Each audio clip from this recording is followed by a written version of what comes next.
আসসালামু আলাইকুম রহমতুল্লাহ। আমাদের আরেকজন ছাত্র, যার হাতে করি একদম এখান থেকেই আলিফ বা অ আ এ বি সি ডি, যার হাতে করি এখান থেকেই। এবং তাওহিদ নিজাম, ওনার গার্ডিয়ান, সচেতন গার্ডিয়ান হিসেবে মাঝে মাঝে আমাদেরকে বিভিন্ন পরামর্শ দিয়ে থাকেন। এবং আমাদের আলহামদুলিল্লাহ সচেতন যে কজন গার্ডিয়ান আছে তার মধ্যে অন্যতম একজন উনি। তো ওনার কাছ থেকে ওনার সন্তান আজকে প্রথম কোরআন শরীফের সবক নিলেন এখান থেকে। তো ওনার অনুভূতি এবং মাদ্রাসা সম্পর্কে ওনার কি মতামত, এটা আমরা আপনাদের সাথে শেয়ার করতে চাই। আসসালামু আলাইকুম। আম- আসসালামু আলাইকুম। আল্লাহর অশেষ রহমতে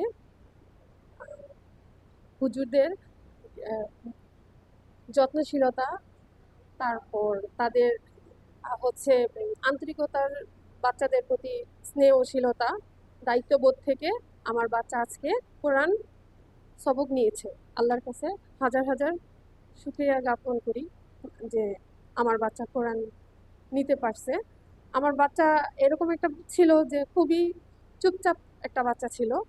তো আশা ছিল যে আমি প্রিন্সিপাল হুজুরের কাছে প্রথমেই আবেদন করছি যে হুজুর, আমার বাচ্চাটাকে জাস্ট ও আসবে আর যাবে। তো হুজুর বলছে ঠিক আছে। তো আমার বাচ্চা প্লে থেকে নার্সারিতে উঠছে, দ্বিতীয় স্থান করে। আমি এটা আশা ছিল না।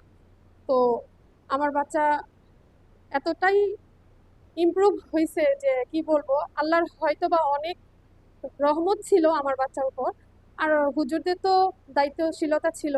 কিছু কিছু হুজুর ছিল যে বাচ্চাদের এত আন্তরিকভাবে মানে পড়ানি বা ওদেরকে গাইডনেস দেওয়া, ওরা যাতে কিভাবে আগাবে, এতটাই সচেতন ছিল যে হুজুরগুলা, যে তাদের কাছে আমি অনেক কৃতজ্ঞ যে আমার বাচ্চাটাকে তারা এত যত্ন করে এই অবধি এইখানে এই অবস্থানে আনতে পারছে।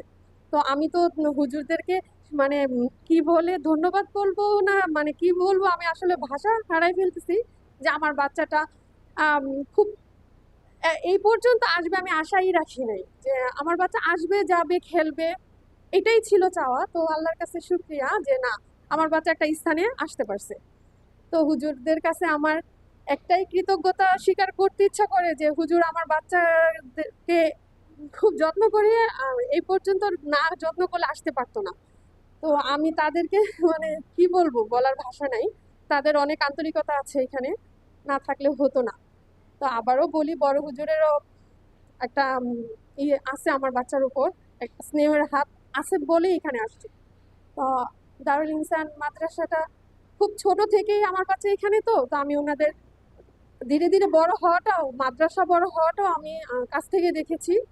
আর দোয়া করি আল্লাহর কাছে যে হুজুরদেরকে নেক হায়াত দান করুক আল্লাহ পাক, যে আরো বাচ্চাকে এইভাবে এই পর্যায়ে যাবে তারা আনতে পারে, তাদের কাছে কৃতজ্ঞতা স্বীকার জ্ঞাপন করি। আর মাদ্রাসাটা আরো বড় হোক দোয়া করি। আসসালামু আলাইকুম। ধন্যবাদ সবাইকে। জি, আসসালামু আলাইকুম।